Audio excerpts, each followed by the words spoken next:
চাঁপাইনবাবগঞ্জ সদর উপজেলার ইসলামপুর ইউনিয়নের পোড়া গ্রামে গান বাজনা ও বাদ্যযন্ত্র বাজানো নিষিদ্ধ ঘোষণা করেছে স্থানীয় মসজিদ কমিটি। এমনকি বিয়ে বাড়িতে গান বাজলে মৌলভীরা বিয়ে পড়াতে যাবেন না বলেও সাফ জানিয়ে দিয়েছেন। এ বিষয়ে স্থানীয় জামি মসজিদের ইমাম করা হলো, এটা কেউ করতে পারবে না। তারপরেও কেউ যদি আশ্রয় নেয় তাহলে আমরা যে বডি গঠন করেছি আমরা যে কোনো সিদ্ধান্ত গ্রহণ করতে পারবো, সবার সম্মতি আছে। স্থানীয়রা বলছেন তারা এখন দোকান বা টিভিতে গান বাজান না। ফেরিওয়ালাদেরও গ্রামে প্রবেশের সময় বাদ্যযন্ত্র বন্ধ রাখার নির্দেশ দেওয়া হয়েছে। আমাদের মুসলিম হিসাবে আমাদের সামাজিকতা বজায় রাখতে হবে এবং ইসলামে যেগুলো সাপোর্ট করেছে সেগুলোকে আমাদেরকে মানতে হবে।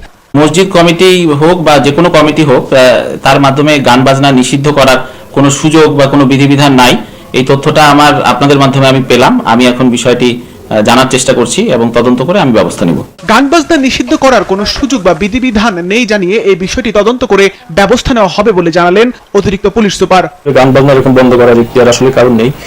নির্দিষ্ট সময়ে নির্দিষ্ট ডেসিবেলের মধ্যে যে কেউ গান বাজনা করতে পারে, এটা তো তার অধিকার। আমরা পুলিশ পাঠিয়েছি, জানার চেষ্টা করছি কারা এই ধরনের ঘোষণা দিয়েছে। আমরা তাদের সাথে কথা বলবো এটা বিষয়টি সমাধানের চেষ্টা করব। একটি গ্রাম যখন এক হয়ে শপথ নিল যে তারা তাদের সমাজকে শব্দদূষণ, ডিজে পার্টির নগ্নতা আর গান বাজনার অপসংস্কৃতি থেকে মুক্ত করবে, তখন আমরা আশা করেছিলাম প্রশাসন তাদের বাহাবা দেবে। কিন্তু উল্টো কি শুনছি? প্রশাসন নাকি এই ভালো কাজের উদ্যোগ নেওয়া গ্রামবাসীর বিরুদ্ধেই আইনি ব্যবস্থা নেবে। আজ প্রশ্ন জাগে, প্রশাসন কি জনগণের শান্তি চায় নাকি বিশৃঙ্খলা? একটি বিয়ে মানে আনন্দ, কিন্তু সেই আনন্দের নামে সারা রাত বিকট শব্দে গান বাজিয়ে অসুস্থ রোগী, পরীক্ষার্থী আর বয়স্ক মানুষের ঘুম হারাম করা কি আইনসম্মত? ইসলামী আদর্শে একটি গ্রাম পরিচালিত হতে চাইলে সেটা কি অপরাধ? মসজিদ কমিটি এবং এলাকাবাসী যখন একমত হন যে আজান ছাড়া অপ্রয়োজনীয় মাইক চলবে না, তখন তো প্রশাসনের উচিত ছিল তাদের মডেল হিসাবে ঘোষণা করা, কারণ এতে শব্দদূষণ কমে, সামাজিক শান্তি বজায় থাকে। মাননীয় প্রশাসন, যখন গভীর রাতে ডিজে পার্টির নামে মাদক আর অশ্লীলতা চলে, তখন আপনাদের আইনি ব্যবস্থা কোথায় থাকে?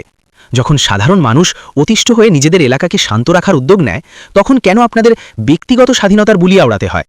মনে রাখবেন, মানুষের শান্তি বিঘ্নিত করার নাম স্বাধীনতা নয়। আমরা গ্রামবাসীর এই সাহসী উদ্যোগের পাশে আছি। সমাজ বদলাতে হলে এমন ঐক্যই প্রয়োজন। আপনারা যারা এই ভিডিওটি দেখছেন, আপনারা কি মনে করেন না যে গ্রামবাসীর এই সিদ্ধান্তটি সঠিক ছিল? কমেন্টে আপনার মতামত জানান এবং ভিডিওটি শেয়ার করে প্রশাসনের কানে পৌঁছে দিন।